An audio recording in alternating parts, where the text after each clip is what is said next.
Hey, yo, what the f***? This is some pilot right here. The late night flight is paid for by the following. Time to play the game where we find out who's capping. It is This Is Some Bull. This is the game where we find out if this is the bull I am. Wait, 1 second. Ladies and gentlemen, my name is Paul Heyman, and I am the advocate for the reigning, defending, undisputed heavyweight Grid City Battle League champion of the world, Donte Credo. Donte, what up, though, my guy? Talk to me. Grid City, the late night flight. Acknowledge me. One's up, ho. Put your ones up. Put your ones up right now, ho. I ain't playing with you. Up. Bloodline, you know what's going on. Yo, big shout out to Grid City Battle League. Civil War 2 was amazing. I had a fun time. Shout out to Nutty Sports Bar. Speaking of Nutty, I don't know who that guy was that was over here feeding us drinks, but I gotta let you know something, my man. Just because I'm in a different area code, that does not mean I'm a hoe, okay? Don't be just serving me up drinks, all right? But if they free, you can keep serving me drinks. I don't care. Yeah, but they were free. They were free, though, so... Hey.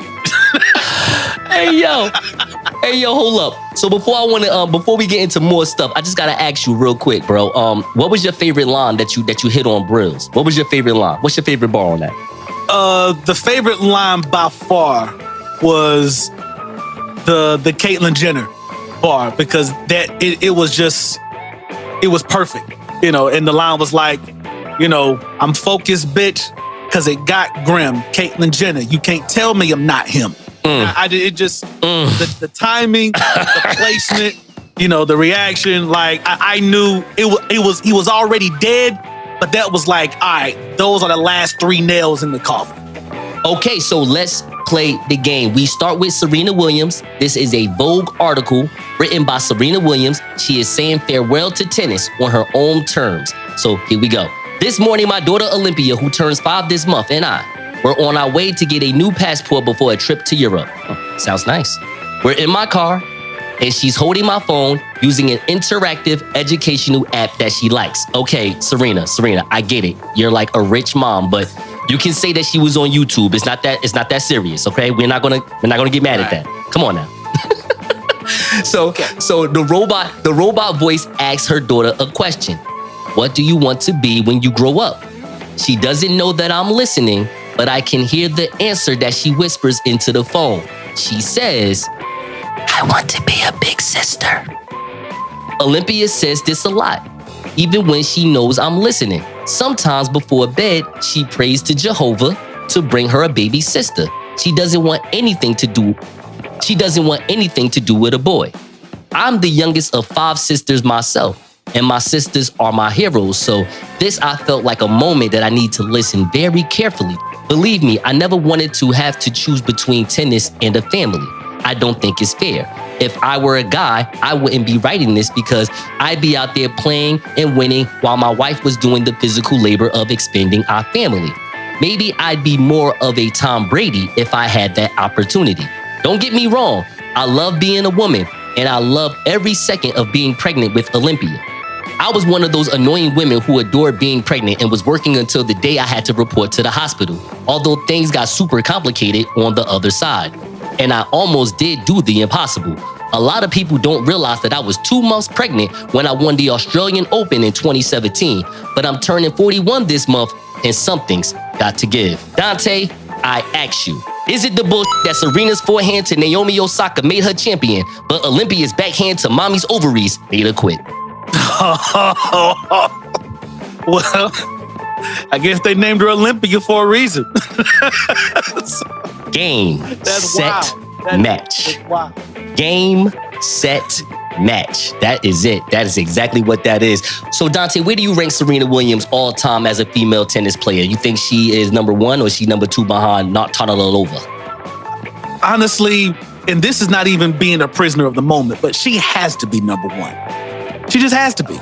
I think the accolades, the achievements speaks for themselves, but also like she is an iconic figure in tennis that honestly, you know, no one else has done, especially as a female in female sports. Like, she has to be number one for me. I agree. She does have an impressive figure. Anyway, next segment. Next article. I'm sorry. Anyway, Hypebeast.com has announced that Jay-Z made a very brief and rare return to Twitter to reveal his goal for his verse on DJ Khaled's God Did, the title track of the producer's latest album that also features Rick Ross, Lil Wayne, John Legend, and Friday. Hov's Twitter appearance was prompted by a tweet from LeBron James, who was name-dropped as one of the 4 billionaire Roc Nation members, in addition to Jay himself, Kanye West, and Rihanna. The NBA star shared an MSNBC video detailing how the rapper addressed Nixon's failed drug war on his God Did verse, tweeting, "Listen, then listen again to make sure you got the point. Hov did, and so did the reporter," and adding that it was GOAT talk. The rapper simply replied, "My only goal is to make real ones feel seen. Forgive me, that's my passion talking." His verse for God Did was reportedly recorded in just one take, according to his engineer and friend, Young Guru. Do you know, I just met Guru at the 24 Hours of Peace event here in Newark, New Jersey, Donte. Did you know that? I did not know. That's dope. Now, check this out. I want to know if I did a bad thing, right? So, a couple of my homegirls, one's a poet, another is a journalist here in Newark. She was like head over heels. I wouldn't even say that she was in love with Guru, but she was like, "Yo, we about to meet Guru." And I'm like, "Who Guru? You talking about from Gangstar?" I'm being funny, but you know, it is a Guru from Gangstar. So she like, "No, I'm talking about when Jay-Z be like, 'Hey Guru, play that beat.'" I'm like, "Oh, word, him?" Say, "Yeah, you know, you from Newark." I'm like, "Well, yeah, I heard of that, but I never met him before." So then all of a sudden, after Fabulous performed, right? Because we're like in the front of the stage. We got these VIP passes. So then when that's over, we creep off in the VIP section, whatever. And I'm sitting down smoking weed with Young Guru. I didn't know who he was. Never asked him his name. We probably had like 2-3 pulls together. He got up from the crate that he was sitting on, nodded his head at me, said, "Hey, bro, good to meet you," and walked off. I thought that was the perfect time to go ask him some late night flight content. You know how I like to do, but I didn't do that. I showed restraint. I'm like, you know what? I ain't gonna even just jump and do all that. I'm gonna just treat this first time as a natural time. Maybe I'll see him again. You think I was a fool for that? Honestly, for me, no, because you know I'm the universe type thing. Right. But at the same time, that sounds like something I would do. If you telling me this story, yeah, makes me like, wow, I don't know if I'm a bad influence on you, because I know, like, your mind is always working. So I think you would have jumped in with the late night flight and the networking thing after the second pool. I think that third pool kind of had you more in Donte mode. So, you know. Yeah, word, man, word. I really feel like I should have been a whore for that, but I think in my heart, I think I did the right thing. I think it's gonna come back around, bro. I think it's gonna come back around. I do too. Word up. So Jay-Z, so Jay-Z's longtime collaborator explained that despite his long-lasting relationship with the rapper, there is still an element of surprise to the artist's work. People think I'm still not amazed when he walk in and do these verses. And this one was different because normally we'll sit down, we'll do a song, 3 verses, 2 verses or whatever, and he'll have a verse and then we'll figure out what's next. No, not this time. He walked in and this was completely him. He just started spitting the verse to me. One take. He's literally asking me, "Guru, put the beat on." I'm like, "Khaled didn't send the beat. You didn't send me the beat. Send me the beat." So then he sends me the joint and I started trying to loop it and he was just like, nah, hit Khaled for the whole instrumental so he could spit the whole verse. Donte, I ask you, is it the bull that a 50-year-old spitting a 4-minute verse is not a verse? It's a midlife crisis. It is a cry for help. Tell some. Listen, man, billionaires need therapy too, man. In fact, I think it should be law. I don't care what creed you are, what color you are, any of that. When you're 50 years old, you have to go to the studio and make a song about your midlife crisis. You have to do it. I think it's a great way, a great therapeutic way to just get over it. I agree. Because honestly, at the end of the day, that's kind of what it was. Help!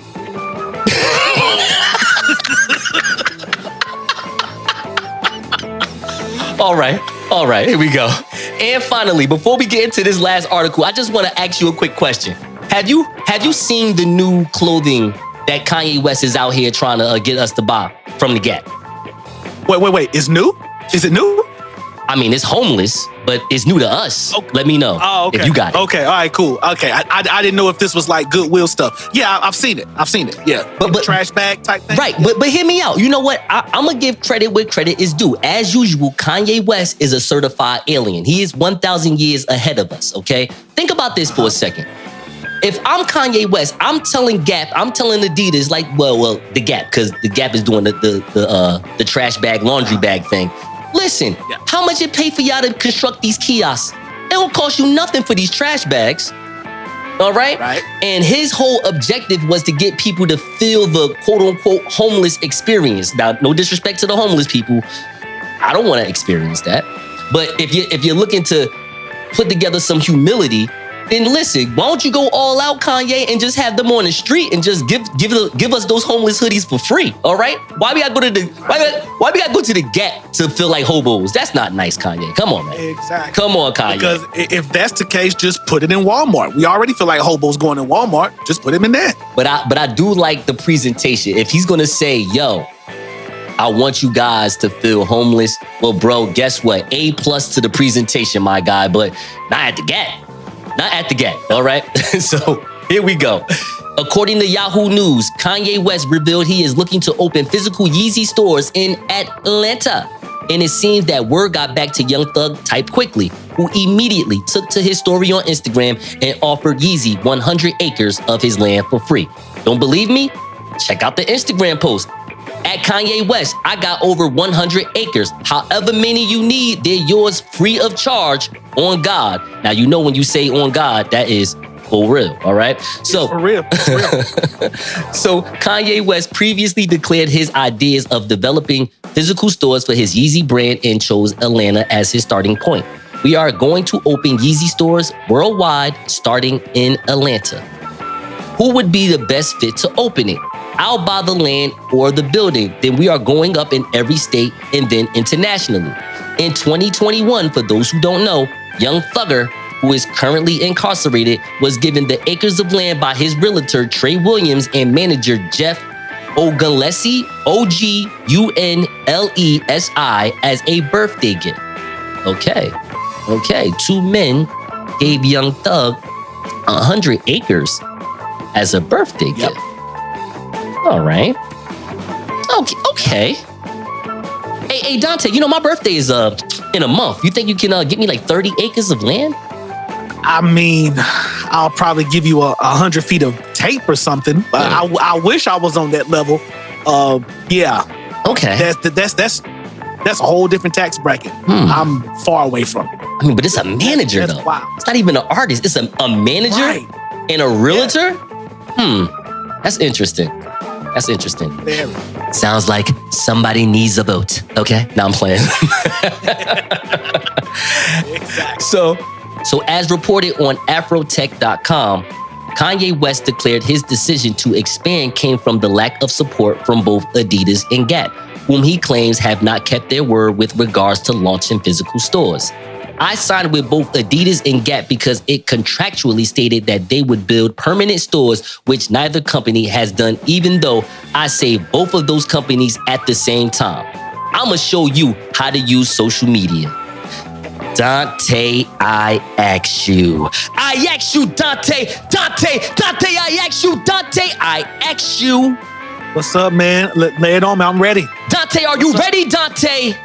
I'm ready. I'm ready for this, bro. What's up? Donte, are you ready? I'm ready in my DX voice. I'm ready. Is it the bull? Is it the bull? Is it the bull that Young Thug isn't the first drag queen with gold around their neck to bless Kanye West with their property? You ain't gotta answer that. Oh my God. Oh my God. just yeah. Thank you.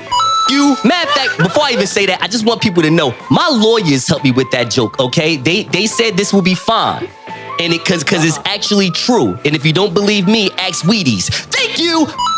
Bye bye. It's a bunch of us. I'm a in the colony. Hold on. Everybody on their mountain, everybody marching for a young nigga like me to get tsunami on it. I'ma get it, I'ma win it, baby. I'll be on my curry till I crash your bird. 40 on the text. Yeah, I'm acting nerdy. If it's at the Appalachian to the Appalachian, I'ma do whatever that they take to make a black a nation. Hold on. Ladies and gentlemen, this is Sweets, and I'm your chief flight attendant. On behalf of the pilot and the entire crew, welcome aboard the late night flight. And here is your captain, the Nile River of New Jersey, the pilot of Tuskegee Training, the greatest honey badger who has ever lived, the creator of Black Pilot Radio and the Late Night Flight. Here is the victorious one, Nasor Nuru. And now a word from our former president of the United States of America. Hello, it is me, the Donald, and you can find me on Twitter at The Real POTUS or OnlyFans at Orange Swagger Golden Shower, where me and Melania get stormy. Okay. And all the content were filmed by my favorite two directors in the entire world, Ivanka Trump and Tiffany Haddish. Okay. Now, we are gathered here today for this bigly occasion today because I, Donald J. Trump, is running for president of the United Insurrection of America. And I'm gonna win, okay? I'm gonna win bigly, okay? I'm gonna win by a landslide because it is not only a non-rigged election where nobody has 70 million votes like me. Nobody. Not DeSantis. Nobody. Not even President off my Huffy Joe. Nobody. Just me, okay? America has already come to terms with my win, and they told me that they're gonna set up a beautiful 30-yard corner office for me at Guantanamo Bay in Cuba, okay?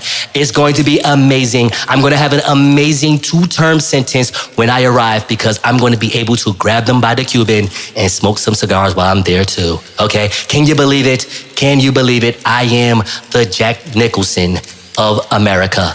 I am Jack Nicholson and a few good men. And live from New Jersey, this is The Late Night Flight. Yo Keashia. All right, listen, for real though, I got a question for you. Ready for it? Yeah, definitely. But you know I ain't the only one that's in the chat right now. You ain't gonna say what's up to Donte? What's the problem? Nah, Donte already know. This is a me and you thing. I don't even know why Donte ain't here right now. Because I didn't know where you was at this morning. Where you was at? Hey, I can neither confirm or deny where I was at this weekend. But Donte, you know it's all love. You can answer the question too. I'm just playing. I appreciate it. All right. Okay, so my question is about the Tiffany Haddish and Ariel Spears' alleged sexual assault. Do it again. What do you guys think about that? Just that part. Like my question is about with. How you say that name again? Aries. Okay. Aries. Get that right. Like the song. My question is. Tell it to me. I don't date Aries. Let me stop. So anyway, I got too much energy today. So my question is about Tiffany Haddish and Ariel's. Damn.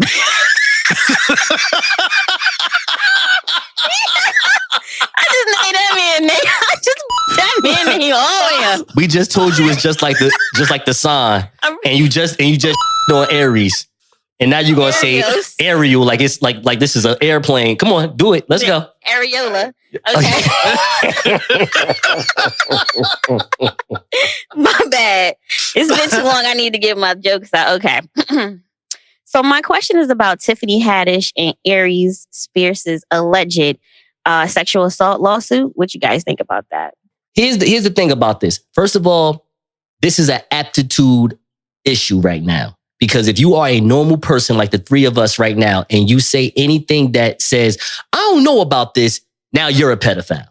All right? Like everybody gotta be on the side of Tiffany Haddish and Aries is a pedophile now. Now, here's the problem with all this. Let's say they were wrong for making this film, this sketch, even though in the world of film, and of course I'm a communications major, so I know about film and theater and radio broadcasting. I look at it as art imitating life. And the title of this skit was the life of a pedo, right? Or life of a pedophile, some crap like that, right? Or it's a PSA, as in like, it's a public service announcement to let you identify a pedophile in your home when you see one. But the issue is it comes off very American Horror Story, Black American. And you got all the business stuff set up. You did the contract. The family knows about what you're going to do. I'm just going to make the quick assumption and say, I think that they saw the skit and maybe the parents or the family members was just like, nah, this can't come out. And it never came out until somebody wanted to sue somebody. Now it's out. Because I checked on Ari Spears' channel, never was there. Checked on Tiffany Haddish channel, never was there. This video just came out 2 days ago. It has over 400,000 views. Ari Spears probably like, yo, I ain't make no money since Mad TV. I definitely need those views. But he never put this out. You know what I'm saying? So this is extortion. But again, I'm scared to say this because someone would say that I'm a pedophile. What you think, Donte? Well, I will go ahead and fall on this sword because this is some bullshit. Honestly, this is some straight up bullshit. And it's someone chasing a bag, trying to go after a bag because, there's just no telling. As far as artists, and that's just across all spectrums, your musicians, your painters, anyone that creates something, there's going to be a whole stash and trove of things that you create where it never sees the light of day for whatever reason. And for the most part, it comes from the artist's discretion. It was like, okay, we did this. We thought it was an idea. Wasn't executed the way we thought that it would be executed. Didn't come off the right way. All right, we just scrap it. Just throw it in the back, throw it in the closet. Let's move on. And this entire time, the parents was trying to come off and trying to get some money from it. It never happened. It never worked because they have nothing to stand on. And because the parents have failed, now the children that was in the video has grown up and now they're trying. And they don't have a leg to stand on either. They see someone, this is what I liken it to. And it's not necessarily an equal connection or as far as, it being synonymous, but I see it as, okay, I made a song and you do copyright infringement. You steal my work. And I'm not going to sue you right out. I'm going to wait until you blow up. And then I'm going to sue you. And now it's like, okay, with these kids and these people that's been trying to sue them for years, it's like, okay, the children sees, okay, Tiffany Haddish is on a high right now. She's probably the most successful she's ever been. Ari Spears, maybe not so much, but he's still solidified. He still does his comedy circus. He still does his interviews. Right now, it almost seemed as a coincidence because he's literally in the middle of a backlash with a joke about Lizzo. So then all of a sudden this comes out too. So I'm just like, you see the high, you see the opportunity. You want to strike while the iron is hot, if you will. And I just see this as people going after a bag. This is honest. I don't see this as any different as the Sesame Place, if I'm being honest. You see an opportunity, you're going to try to go after it. So on a director's point of view, from a person that's in film point of view, think about this. There has been movies where you have a 14-year-old girl kissing a 14-year-old girl, a 14-year-old girl kissing a 14-year-old boy, a 14-year-old boy kissing a 14-year-old boy, being directed by an adult behind the camera. Can't we say that the person behind the camera loves child pornography and we should get this pedophile motherfucker in jail right now? This is why in the 90s, where I think some of the greatest movies have been made, let's say like Can't Hardly Wait or American Pie, what they used as teenagers are what, y'all? Adults. Stifler was an adult playing a high school person in American Pie. Whatever that dude named Mark Paul Glossier or Zach Morris, as we better know him, was an adult playing Zach Morris. But mind you, they're playing teenagers kissing on other teenagers. But I think they did that for our eyes. So like they look older, so we didn't look at it like, ew, what's going on? You know what I mean? Like, yo, What about what's that movie that I love so much? Pineapple Express with Seth Rogen. He's 20-something years old, 23 years old, right? He's going to high school, kissing on a 17-year-old girl. Like, that's his girlfriend, or she's 18 rather, but she's a senior in high school, which can come off look funny to certain people. But again, a director put this out and let us watch this because it's a art imitating life situation. Listen, I'm trying my best to give Aries and Tiffany Haddish a pass, but one thing I did find funny or alarming was Aries Spears being in the tub with the kid. Again, it's just film, but it just comes off too creepy because the presentation already comes off too creepy. And then on top of it, they already like, yo, this is what we gonna do, yo. What we gonna do is we're gonna put out the lawsuit, the same time the footage come out. So now this stuff look double bad. This stuff look crazy. Like this, yo, I was over here thinking like, yo, this is 7 years ago. Let me go on their YouTube channels and just check real fast. You know what I'm saying? Never was there. Yo, this is Extortion 101. And unfortunately, this may haunt them for a long, long time. Tiffany Haddish, more importantly, because she's on silver screens right now. She's big time. She's on Netflix. She's on movies. She's the right now. The Breakfast Club is no longer the same. The Breakfast Club will never be the same is or something officially like over. Whoa. Yeah, I mean, as you know it now. Are you going with a new host? What's the vibes? And why is she still on? Because she's gonna be on to the end of the year. I think it's dope. You know, salute to Angela Yee. Angela Yee starting her own show, Way Up with Angela Yee. It's actually a spinoff of the Breakfast Club. The Breakfast Club comes on 6 a.m. to 10 a.m. Monday through Friday. Angela Yee will be on 10 a.m. to 2 p.m. Monday through Friday. So literally in all of these, I think she's syndicated in like 30 plus markets. So when the Breakfast Club goes off, Angela Yee comes on. Donte, you know I fancy myself as a radio personality. You do know that, right? You know, I think so, yeah. I don't like to use the term podcaster. I really want to be in radio. Like, I do all this to showcase that I want to be a personality, not a podcaster. In a sense, it's the same thing. It's like pro wrestler, sports entertainer. It's the same thing. It's just repackaged as new words because we're in new times. But I do like radio personality. And there is a radio personality that is leaving the Breakfast Club. And I want to give us some shine. I want to give us some acknowledgement. At the same time, I want to just go through the motions of what this is going to look like for Charlamagne the God. And I'm talking about Angela Yee. She has announced that she is leaving the Breakfast Club. She's going to have her own show. I'm pretty sure she always wanted to have her own show, as she should always want to grow and evolve. So this show is called Way Up with Angela Yee. All right. It's going to be on Power 105.1. It's going to be on the midday right after you hear the Breakfast Club from 6 a.m. to 10 a.m. It's also going to be on iHeartRadio for those who like to stream their radio programming. And here's the thing. Here's where I'm getting a little annoyed. So this is Angela Yee. What she's famous for on Power 105.1, Donte, do you know? Do you know what her segment is? What's it called? It starts with an R. It's called start with an R. No? Oh, go ahead. Rumor report, the rumor mill. The rumor report, exactly. Where she gets to gossip and tell you the tea, right? And here's my thing about that for women.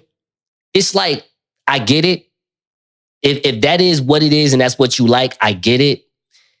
I'm just at a point where I'm like, is there going to be a woman that is going to do something different on the radio? And it's not her fault. I'm just saying, we're Hot 97 or 105.1 or 97.5. So is there going to be a sister that gets to not do the gossip in the room? Or maybe she could just do full-on hip-hop. Maybe she could do hip-hop politics. I don't know. The reason why I'm asking that is because her new show will reportedly feature celebrity interviews and cover, quote-unquote, hot and timely topics in which she's garnered trust over her decades on air, from relationships to hip-hop and R&B, headline news topics, and overall culture, both in and out of the music industry, close quote. This is from what the people at 105.1 are saying and iHeart is saying about her new show. And I'm just like, same old shit. Like, this is basically what Angela Yee does in 20 minutes on that 4-hour program, and now they're giving her 3 to 4 hours to do it. I don't know if it's worth it. So in my opinion, and no disrespect to Angela Yee, again, bless up to you. Much respect that you are getting to grow and evolve as your own individual. I want to know, do you think Charlamagne got her pushed out? I think Charlamagne got her pushed out. They can say Angela Yee always wanted this, but what Charlamagne going to do, in my opinion, is he going to take one of those brilliant idiot, and I say that respectfully because that's the name of his podcast network. That's the name of the show, yep. He's going to get one of those brilliant idiots to just come in, maybe even two of them just to come in and get to showcase their personality, maybe help them get a check, that real check, from AM, FM radio, and see if they can grow and get out of that podcast network life and get them into paid AM, FM. Because don't get me wrong, I mean, that's Charlamagne's network. And I'm pretty sure it's getting some type of money, it's getting some type of favor. But what about all those employees that are on that network? It's not like all of them can just quit their day job and be like, yeah, yo, I'm Team Charlamagne to the day I die. I don't know if it's producing that type of money. Maybe like 3-4 of them, but not 10 of them. So if you could bring some of them over to the AM FM show, that will help them gain more viewership, more acknowledgement from the new listeners. Would you agree to that? I absolutely agree. Well, I'm just going to say this. Charlamagne, you shifty motherfucker. And you shifty motherfucker. I understand. I understand and recognize a coup when I see it. And honestly, it was like, all right. Excuse me. What are you talking about? You said the magic word. You said coup. And nobody knows how to throw a coup like me. President Donald J. Trump. I am the president of the United Insurrection of America. Continue. I'm sorry. If that's the case, then Charlamagne would be Secretary of State. So, God damn. Because all I'm saying is, look, business is business. And I'm gonna throw another name out here who's the ghost that Charlamagne is chasing right now. And that is one Joseph Button. Because I think, now I don't think this move has anything to do with Joe Button, but I think ultimately because he wants to usurp and be seen as the number one hip hop urban personality. And he needs to do what he needs to do to overcome Joseph Button. And that's his personal beef there. But not a beef, but competition, competitive, all that, blah, blah, blah, blah. Let me ask you all something. That to be said. I'm sorry. Go ahead. Let me ask you something. I want to go back in the day real fast to that altercation amongst Gucci Mane, Charlamagne the God, Angela Yee. Because that fractured a business work friendship between Charlamagne the God and Angela Yee. And they still worked, even though they had that they had that disagreement, which lets me know, damn, that must have been a lot of money. They was like, nah, I ain't just quitting. I ain't just quitting. I'ma just not say nothing to nobody. I'ma just not look in your direction when I talk on the mic. You know, that type of Twitter beef. I ain't gonna look at you. I'ma still just interact and talk, but I ain't gonna look at you. I agree. So and I think this was the perfect opportunity as far as when it was the perfect storm, if you will. Nah, I'm not going to leave or create any more of a stink than what this has created.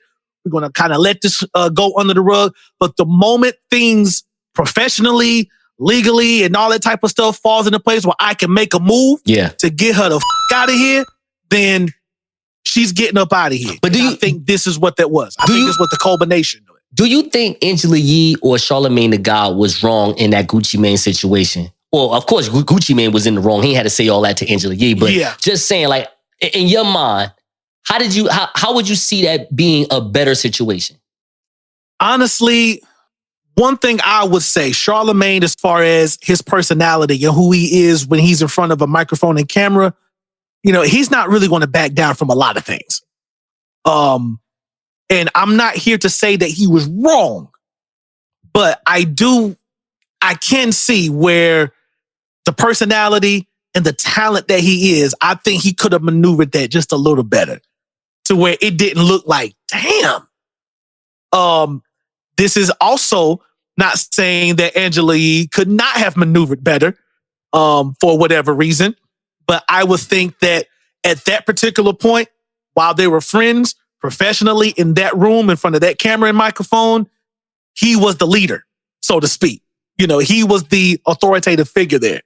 And I think that it kind of will fall back to him to kind of navigate that a little bit better, especially with the things he was saying and how he was responding to the situation. And like I said, he's very shifty and he knows how to instigate something very, very, very well to get that bit out of you, to get that hot take, that clip out of you. And so I would stand on that hill there. So I'm glad you said all that, because that's the thing. That's the thing about Charlamagne the God. See, here's the thing. I don't think he ever wanted her on that show. Ooh. Listen, ooh. And this is my issue with Angela Yee on the low, because again, shout out to you, homegirl. You doing it. I mean, when you sit there and say there's not a lot of black women in this space of radio and media, I would be like, don't say that. Women, black women in particular, brown women, Hispanic and black women are running media right now. Like, please don't make me start saying names. And I'm very happy about that. You know what I'm saying? Because I'm good looking. So I know they're going to keep me in mind. I ain't worried. You know what I'm saying? but no, all jokes aside though, how many women in America, when they want to do a podcast, want to do gossip, entertainment, bullshit? All of them. Like 92% of them. You know what I mean? And I think that's where, and I feel bad because what if this is just what they like to do? And it's to a point where we just got to figure out who are the ones that do it better than the other. But for the men that have to be a part of that, I think the men be like, I don't even mean to suck my teeth, but I think that's how they be feeling. They get feminine. They just be like, man, I think I got boobs today. Like, what's going on here? Like, now I'm a part of something that I'm not really logically a part of. And when you got two men, one woman, I'm just saying. What the This that pilot right here. I know what I own and what I don't own. I also know the lies that were told. I also know the things that were stolen. Publishing was stolen. People were swindled out of rights. It happens all the time, especially back then. So it's not about me being mad about Beyonce. Everyone's like, you're all sheep. And I'm talking to the people who are obsessed and blind, just like, like, it's so dumb. It's so ignorant. It's so ignorant. She is one issue because it was stupid and disrespectful and she should have at least reached out. But the real issue is the fact that the people like Pharrell and like Chad really is like an amoeba and just, he's spineless. It's a miracle he can keep his neck up. But Pharrell knows better. This is a direct hit at me. He does this stuff all the time. It's very petty. Very, very, very. And the reality is that it's frustrating. I have the right to be frustrated. Why? Because no one had the human decency to call and be like, yo, hey, would like to use your record. Which, by the way, the reason I'm annoyed is because I know it was on purpose. This is not like they were in the studio. No, this was an on purpose, direct hit, which is very passive aggressive. It's very petty. It's very stupid. And I'm going to say what I have to say. I don't mince my words. So all of you Beyonce fans, knock yourselves out. All right, y'all. So what y'all just heard was Mrs. Milkshake herself, Kelis. Basically, you know what I'm saying? You know, Beyonce, Pharrell, this music business, they ain't right. They some thieves. They on some bullshit. And, I'm not the wrong one here because they wronged me. I'm the victim here. And the context is like, so just a quick question. You heard Beyonce's new album, right? You heard the Renaissance Part 1? I did my best. You did your best? I did my best. I understand because I did my best too. Yes. So Beyonce released, her first album in like 6 years with the Renaissance Part 1. She says it's going to be the first of 3 installments. And of course, the Beehive and everyone is just, the world shuts down because it's Beyonce. I get it. Now, she released a house album. It's not quite my cup of tea, but it's Beyonce. So I extended her that grace. Now, this comes not without its controversy and its drama, because once again, as we just heard, Kelis is like, all that, because we need to talk about you stealing from me. You stealing from me. This is my you doing that you ain't even know about.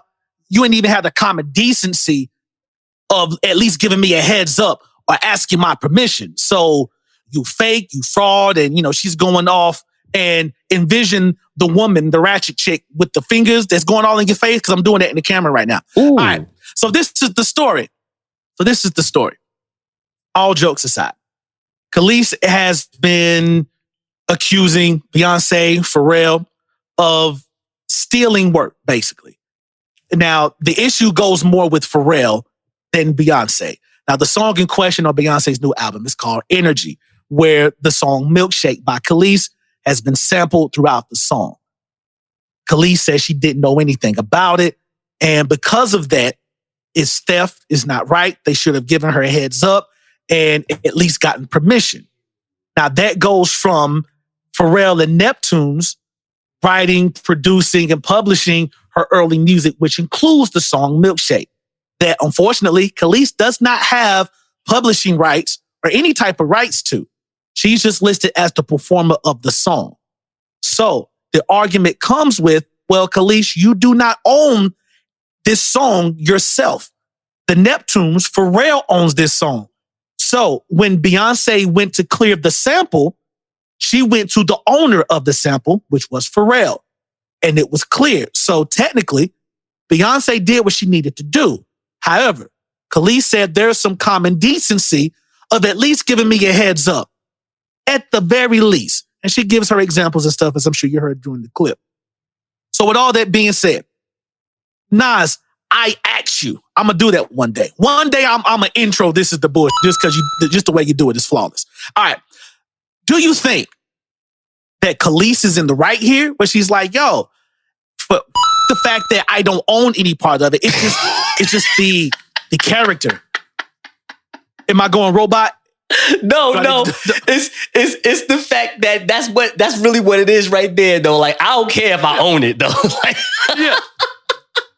I ain't gonna let a little thing like right get in the way of my beef. Basically. So, all right. So Nas, I ask you, and I promise one of these days I'm gonna intro This Is the Bullshit, because the way you do it is just so dope. It's flawless. Kelis is like, you know what? Fuck the fact that I don't own any of this. It's not about ownership and publishing rights and all that jazz, Mataz. It's just the character. It's the principalities of this. And on Pharrell's them side and Beyonce, because ultimately, once this started to pick up traction, Beyonce just removed the whole sample in of itself. You're like, nah, Pharrell, let's go back into this. Let's take her part out completely, because I ain't got time for it. So who do you think is in the more right? Is the game, or is there certain principles and character pieces that Kelis is right on? What do you think about it? Dag, this reminds you of Beyonce's husband. You know what he said to Nas. You know what he said? You know what he said to Nas. You what? No. What? You made it a hot lot. I made it a hot song. I made it a hot song. That's what he said. You know who I paid do Searchlight Publishing? Right? What are you talking about? But at the same time, and not to knock my homeboy Jay-Z. I know Jay-Z is nothing more than motivation and influence. But when you tell everybody, hey man, you better own your masters, like, yo, everybody's not going to be able to own their masters as soon as they get in the game. Think about it. You're somebody that was just working at McDonald's, and then you just bumped into Pharrell and Chad, and they let you into their studio, and they give you access to the dopest beats this side of freaking Virginia, okay? And then, of course, they're going to own your work. Whether they wrote it or you wrote it, I ain't going to get into that. You know they're going to own your work, right? They done gave you access that you wouldn't have by yourself with whatever money that you was having by yourself. That's how the life goes. It don't matter what, I could be right now, it don't matter what age I am. If I'm right now and Young Thug let me into Slum City, and he like, yo, here go the keys to the studio. It's Slum time, bro. Go do what you gotta do. Slum. Yo, dog, if I make a dope album and he like, yo, but I own this. It's like, yo, I better get my money up so I can try to buy this out one day in my life. That's what the game is. You gotta take that sacrifice and see if these albums are gonna supersede your own expectations, so that when you making 40 million more than what you're supposed to, you like, look, bro, here go 15 mil. Let me get my masters, man. Don't be like that. We had a great relationship. Don't be like that. You know what I'm saying? So that's what has to come into play. Now, obviously, that didn't happen, because when you have 3 albums, well, she has more than 3 albums, but we're going to just talk about the 3 that in a way we know. I don't know if we really know, but we know of, okay? Kaleidoscope, 1999. That's when she was straight up hip-hop alternative R&B Kelis. Like, it was like, oh, this is very eccentric. Like, who the hell is this? All right? This woman look like Adina Howard, but she over here doing some poetry. We don't know what's going on with this sister. She over here melting on TV on a video. You remember that video, right? I remember. That album was crazy. Now she went gold. Overall, BPI went gold. Sold 249,000 copies in the US, 167,000 copies in the UK. She had Wonderland. That was in 2001. We're not going to talk about that. That was a certified dud, okay? But then she came back with Tasty. Tasty had one of the greatest tracks in the 2000s, Milkshake, okay? For all we know, that brung all the boys to the yard. You know that, all right? Platinum album, 535,000 sold in the US, 476,034 sold in the UK. So Kelis, in my mind as an artist, I'm pretty sure she's very proud of Milkshake, very proud of the success that Milkshake has. But here's the issue. Like my man Donte said, who owns the publishing? The Neptunes do. So now she is labeled as a performer on that. So for all we know, maybe there's some cut that she gets through Pharrell and Chad through the Neptunes. But here's the thing about that. You go talk to Pharrell about that. You ain't got to go on live on Instagram and try to air out grievances on Beyonce and make her look smaller than what she is. Don't you know who you talking to? You talking to Queen King Beyonce. This is the woman who put Carrie Hilson out of work. Huh? Watch yourself. She's the one that, she's so dope. She interchanged Destiny's Child like 4 or 5 times. In wrestling, that's what Ric Flair did to the 4 Horsemen. It's like 5 different versions of the 4 Horsemen, all right? It was one time where it was 5 people in the 4 Horsemen because Ric Flair said he gonna be there too, okay? Beyonce is like that. If she wanted 7 women in Destiny's Child, her mother would have made that happen, all right? This woman is a god, not a goddess. She's a god. Watch yourself. Hey, listen, I got a question for you real fast. You know who texted her to want herself? Who? Nas. We'll be right back. This is The Late Night Flight. Hey, what up, y'all? Check it out earlier today when we was, having an R&B conversation. Something I wanted to clarify. When me and JD were talking about Verzuz, I mistakenly said Verzuz instead of Trilla. So to clarify it, we're not fucking with Trilla until they take care of Tim and Swizz for Verzuz. Nobody fucks with Trilla until they take care of Tim and Swizz for Verzuz. Because Tim and Swizz is Verzuz. So, am I being clear? Love. All right, passengers, so what you just heard was Diddy taking a very, very, very firm stance and saying, we ain't with Trilla until they take care of my boys, Tim and Swizz. So I know it's been a while, so we're going to get you caught up here. Of course, y'all know Timberland and Swizz Beatz, they are the co-owners of the webcast sensation that we call Verzuz, and they're currently on the platform called Trilla. Now, right now, they having some beef and some lawsuits and stuff are coming about because Tim and Swizz are saying, hey, we brought this product to y'all and y'all haven't paid us or the creators any of the money that y'all said that y'all would pay. Now, it's been a while. We done put forth these productions. We're continuing to put forth productions. And so far, y'all not even paying the creators to the point they're doing all type of stuff just to survive, skipping meals, just moving things around. The details get very, very choppy and shady when you look at it. Now, there is currently a lawsuit from Timberland, Swizz Beatz, is saying that Trilla owes them more than $28 million after acquiring their live streaming music service for Verzuz. Now, Trilla's saying, well, wait a minute. You haven't done everything that you're supposed to do yet. So once you completely fulfill your contract obligation of bringing X amount of Verzuz battles to the platform, then Swizz and Tim is like, well, nah.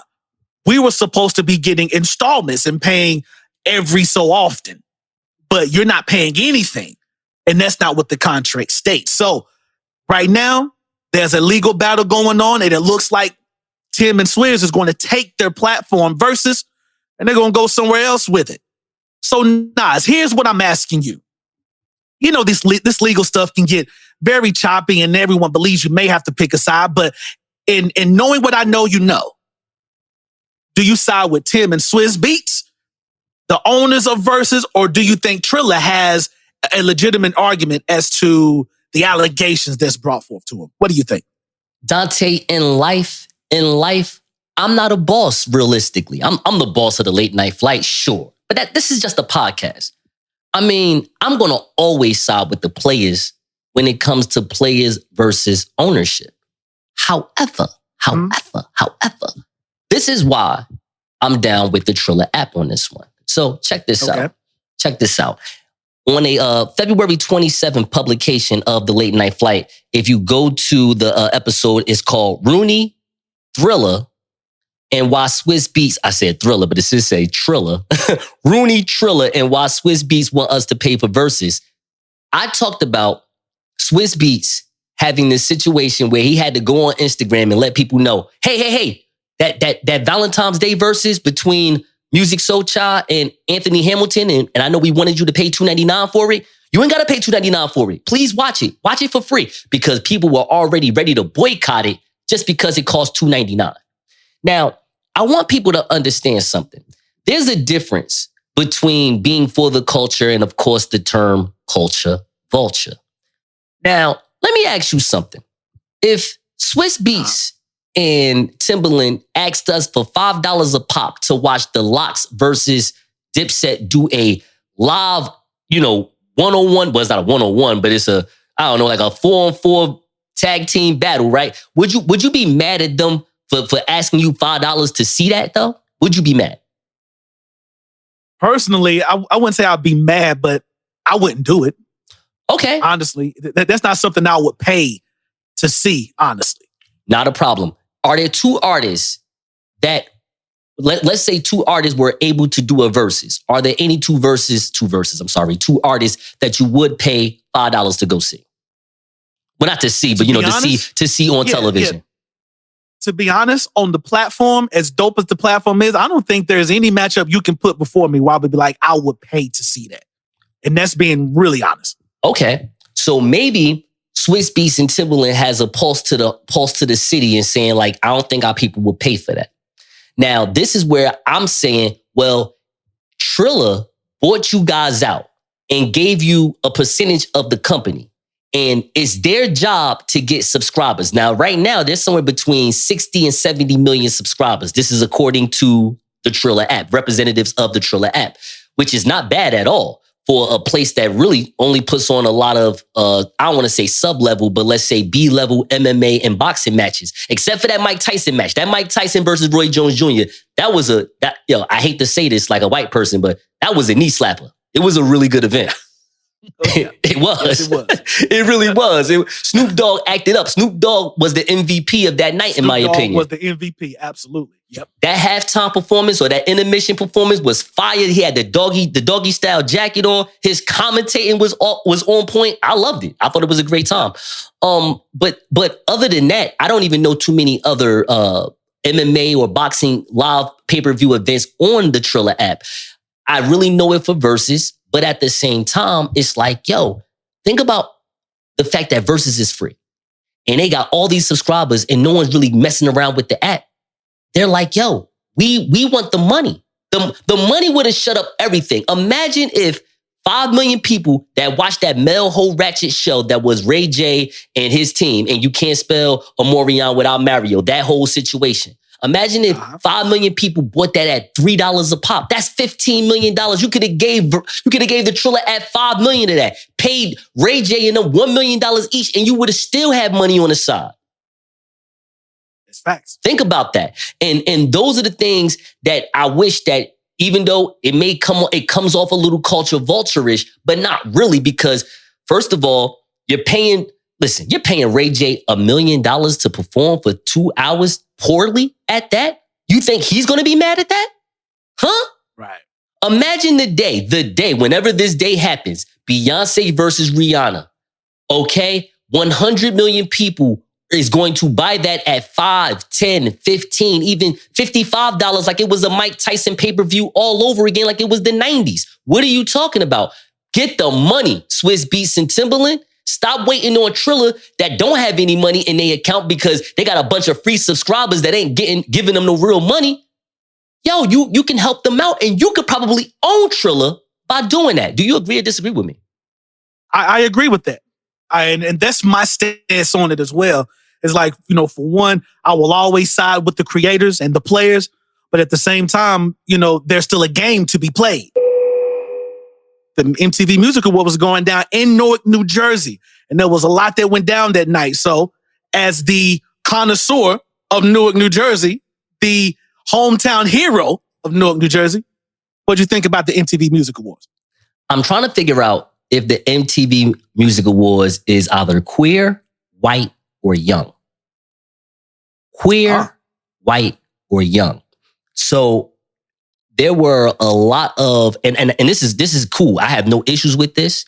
A lot of the drag queen community got to host the MTV Music Awards. And I'm not even talking about our own drag queen that's here in Newark, New Jersey. Shout out to you, Derek. I got much love and respect for you, bro, because you're right here in my hometown. You're getting to host the awards. And I believe the word that you were looking were fabulous. Yeah, I give you that. Fine. You know what I mean? He's over here getting some love by Lil Nas X. So if you know what Lil Nas X was wearing, then you should know that my homegirl Derek was right there. All right?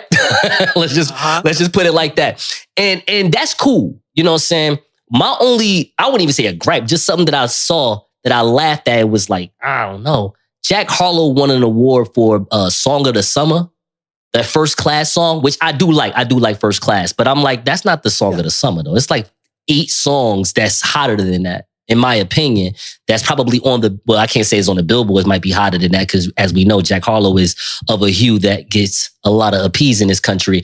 But yeah, I'm just trying to figure that out because that was, Kanye West saw that coming back in the day. That's why he got on stage. You know what I'm saying? Like when Taylor Swift got that award, it was like, hold on, this is for Beyonce. Are you crazy? Are you crazy? This is Beyonce's award. This isn't Taylor Swift's time. This isn't Taylor Swift's award. What are we doing here? So that's where I'm like, all right, I'm going to eliminate queer out because to be honest with you, gay Americans going to always need their shine. They are the most ostracized. I wouldn't say they're more ostracized than Black Americans, but they're ostracized differently. And at the same time, they're like knee deep in the entertainment business. Actually, it's almost similar to the Black Americans because we're knee deep in sports and we get criticized still by the color of our skin. And gay people run Hollywood as far as on a business end and on the workers end, and they get shitted on a lot too. But I eliminated that. The white and the young thing is where I'm more like, what's going on here? Like, why is it a white agenda and you're still knee deep in a historic genre like hip hop that is it's going to always be Black American, no conversation.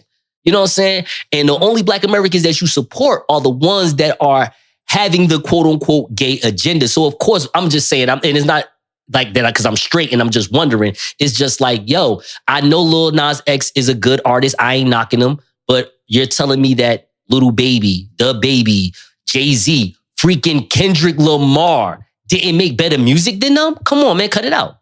Cut it out. So other than that, one more thing I want to say to the New York Times. I know you hired Derek, and Derek, you get a lot of shine, a lot of love. But listen, again, I am New Jersey's #1 personality. I am the creator of Black Pilot Radio. I am the creator of Late Night Flight Podcast.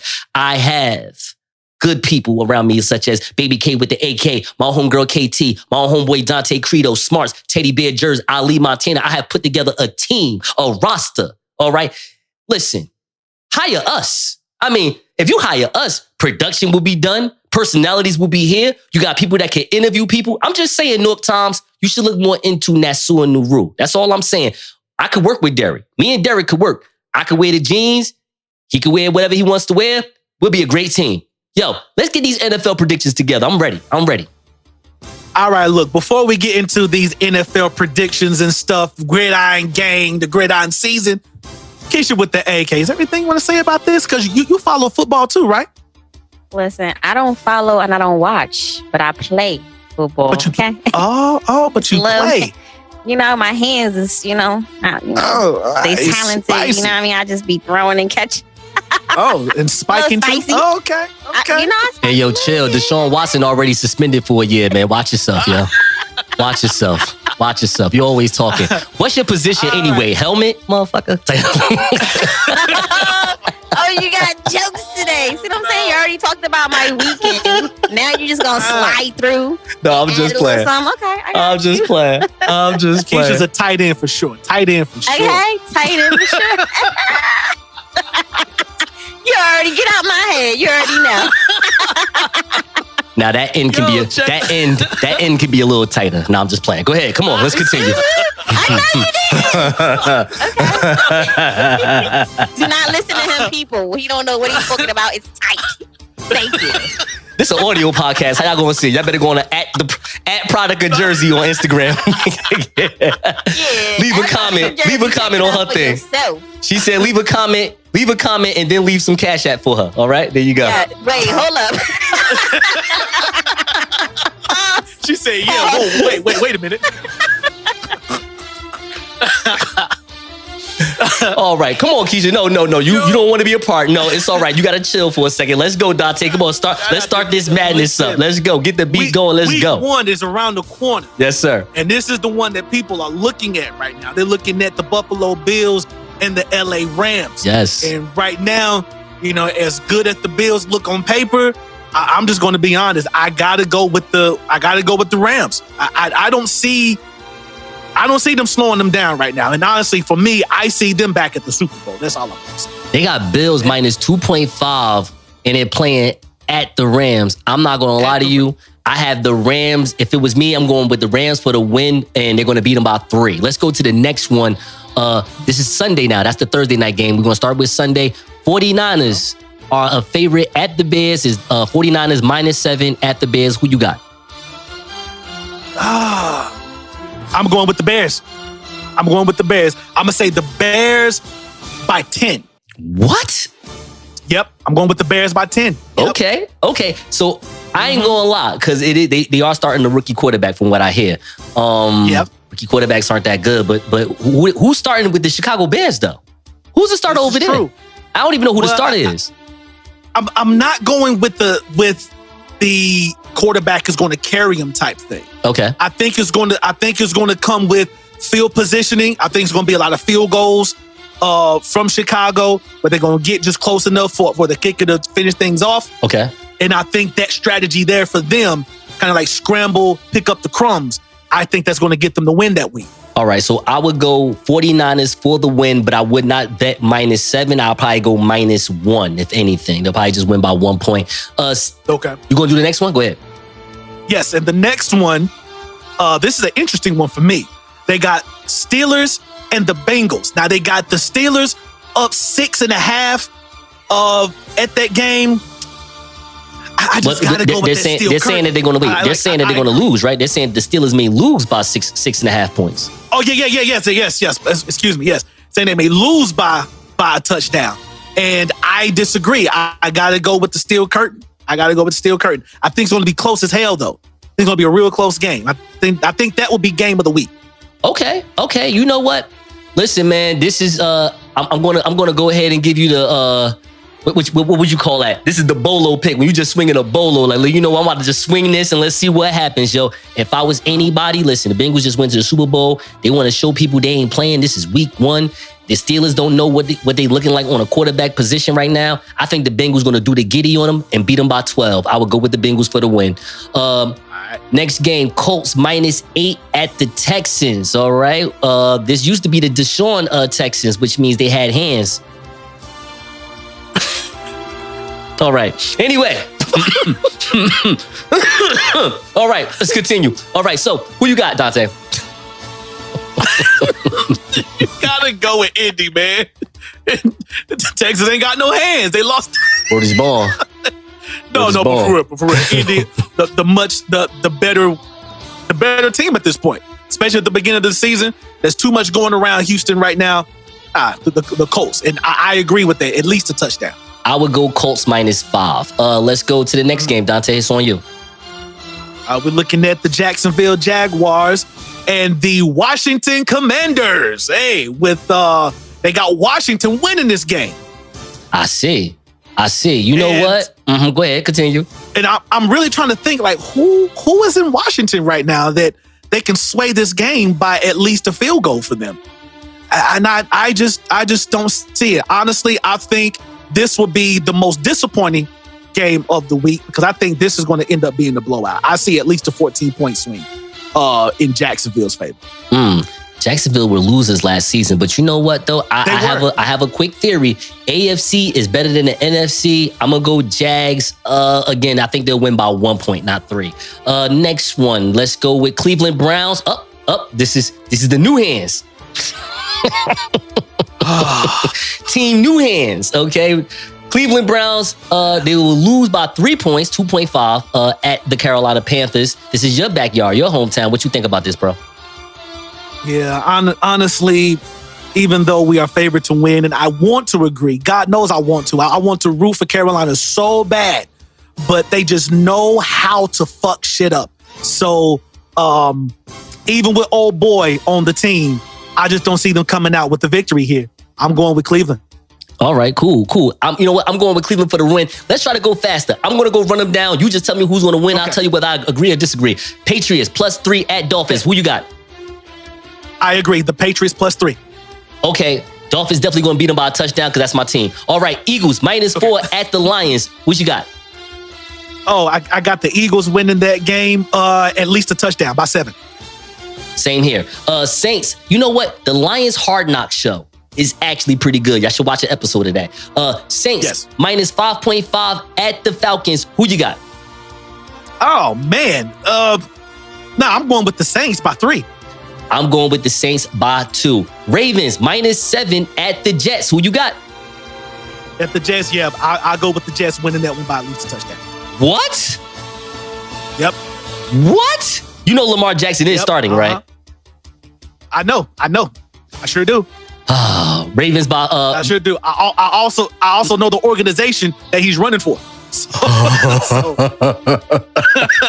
I got Ravens by 2, man. I don't got no trust in Zach Wilson yet. Packers 1.5. I'm sorry. Packers -1.5 at Vikings. Who you got? I agree. The Packers field goal. All right, cool. I'm with that. Chiefs 4.5 favorite at the Cardinals. This is a good game right here. Who you got? Ooh, this is a good game. It's a good game. Oh man. I'm gonna go with the home team. I'm gonna go with Arizona. 2 points. Hey, yo, this is my lock of the week. If I was you, I would put Chiefs and have them beat them by 8 points. All right, they definitely gonna smack Arizona. I think Patrick Mahomes is about to come with like fire on his head. I think he wilding this year. I really think he wilding this year. Yeah, he needs to. He got to be mad as all hell for what happened last year against the Bengals. Yes. I really do.